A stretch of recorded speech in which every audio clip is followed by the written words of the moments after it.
Hey, good morning, everyone. I was just out on another walk enjoying this nice park here in Valdosta, and I just wanted to talk a little bit about what was on my mind recently. I think this has just been kind of coming to me from the Spirit of the Lord to talk with people about and to kind of share some ideas. I wanted to talk a little bit about victimhood and victimology and this idea that you can reject it. You can reject being a victim.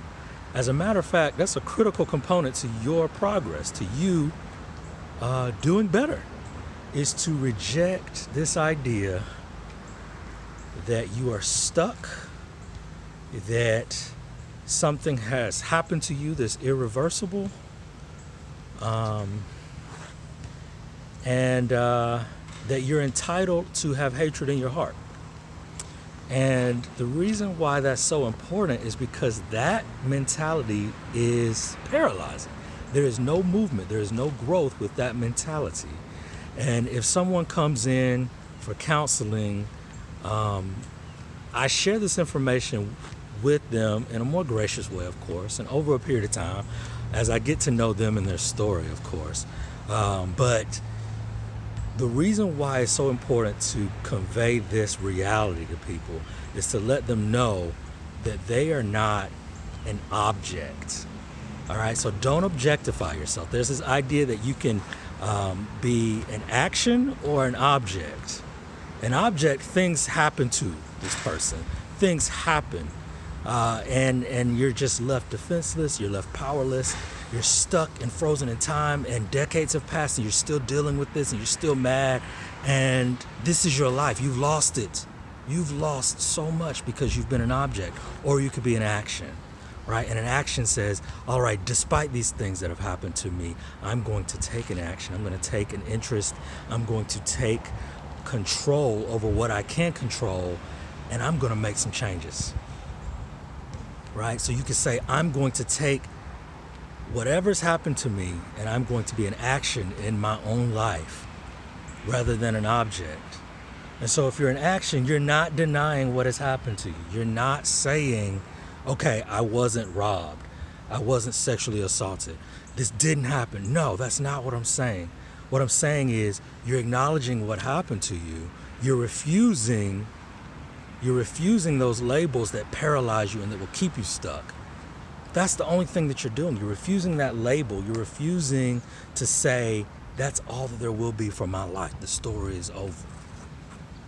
And so over time in counseling, when you're working with a clinician who's good, they will help you to see and to heal and to move forward in an empowering way, in a way that preserves your integrity, that preserves your humanity, right?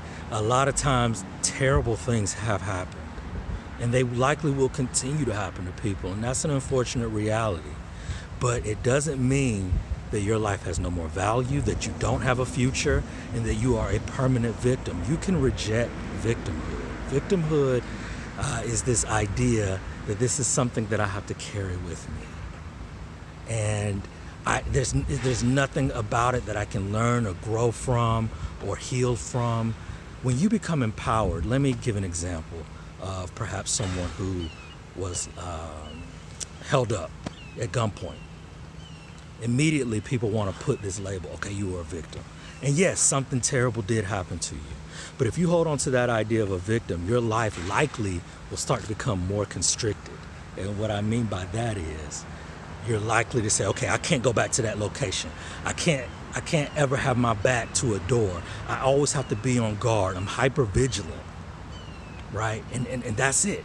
That's it. You're a victim. I'm always on guard now. Versus being able to say, this happened to me. What can I do to make myself safe? What can I do to feel more comfortable? But I'm not going to let this take over the remaining years of my life. It's taken enough already. I'm not going to give it the remaining years of my life. And to actually sit down and work with a clinician, to work with someone qualified to help you learn how to do that, is powerful. It's life-changing. It's how you get your life back. Being safe, but not being constricted. When you move from being an object to action, your life opens up. It's a reverse funnel. It's a reverse funnel.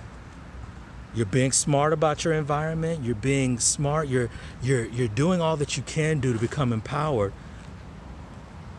But you're refusing the label. You're refusing to minimize who you are, your potential, and your future. And that's so crucial. Again, I'm not saying that these things don't happen, that they're not terrible. I'm saying you don't have to accept that label. You don't have to accept the gruesomeness of a future that's dominated by what's happened to you in the past. However recent in the past, it could have been a year, could have been a few months, it could have been 10 years, it could have been 20 years. Sometimes when people come into counseling, they're seeking support and help. They want to be free. They realize that their lives have become constricted and limited. And we can work with you. We can work with you to help you start to enjoy and open up and not be defined by whatever's happened to you. Through no fault of your own, a lot of these things happen to us in life. But you're responsible for everything that's happened to you after that. You're responsible for your response to it. And helping people feel empowered to know that, to know, all right, this has happened, but in the 10 years since, I'm responsible for healing. What have I been doing? What can I do now? And that's so important. That's just been on my mind. Don't be a victim. Refuse that. Being a victim makes you righteous in your hatred. It makes you righteous in your own mind for what's happened to you, and you can become bitter and closed off and constricted and hateful. I don't believe that's what God wants for us. God has promised healing. He has promised to set us free. He's promised to make things right and to give us life and life abundantly. He's given us so many wonderful promises in His Word. And all we have to do is take a hold of them. It's all we have to do. And when you work with a good clinician, and when you work with a Christian counselor, they're going to be able to walk that with you throughout this whole process of healing and recovery. And that was just a thought on my mind I wanted to share with you guys today. Have a wonderful day, everybody. Be healed, be happy, be hopeful. Enjoy life.